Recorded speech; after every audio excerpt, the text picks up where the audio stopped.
பிப்ரவரி 26. புனித மெக்டில்ட்.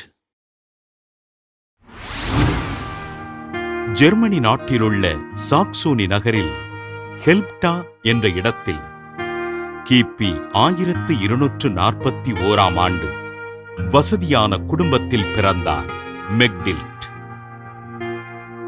சிறுவயது முதல் இறைபக்தியில் வளர்ந்த மெக்டில்ட் 7வது வயதில் தன் உடன் பிறந்த சகோதரியான அருட்சகோதரி ஜெர்த்ரூத்தின் மடத்தில் தங்கி ஆன்மீகத்தில் வளர்ந்தார்.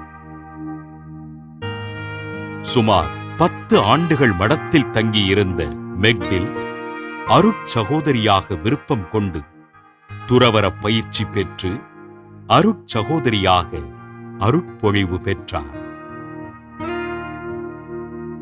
இறை ஞானத்திலும் ஆளுமை திறனிலும் சிறந்து விளங்கிய அருட்சகோதரி மெக்டில்ட் தன் சபையின் தலைவியாக தேர்ந்தெடுக்கப்பட்டு திறம்பட பணிகள் செய்தார். இசையில் ஆர்வம் நிறைந்த மெக்டில்ட் பாடல் குழுவினருக்கு பயிற்சி அளித்து திரு இசையின் மூலம் ஆண்டவரை புகழ்ந்து பாடினார்.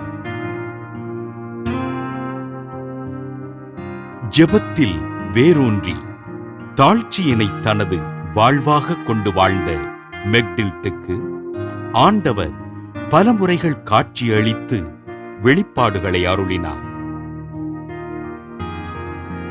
ஆண்டவர் அருளிய வெளிப்பாடுகள் புத்தகமாக தொகுக்கப்பட்டு துறவறத்தாரின் ஆன்மீக வாழ்விற்கு வழிகாட்டும் நூலாக அமைந்தது. பெனடிக்ட் சபையினைச் சேர்ந்த குருக்களுக்கும் தன் சக சகோதரிகளுக்கும் ஆன்மீக வழிகாட்டியாக இருந்த மெக்டில்ட் கிபி 1298 ஆண்டு நவம்பர் 19 விண்ணகமடைந்தார். உறுதிமிக்க விசுவாசத்தோடு ஆண்டவரை புகழ்ந்து பாடி அவர் பணி செய்த அருட்சகோதரி மெக்டில்ட் திருச்சபையினால் புனிதராக உயர்த்தப்பட்டார். புனித மெக்டில்ட் திருவிழாவினை கொண்டாடுகின்ற நாம் திருவழிபாடுகளில் உதவி செய்கின்ற இசையமைப்பாளர்களுக்காகவும் பாடகர்களுக்காகவும் ஜெபிப்போம்.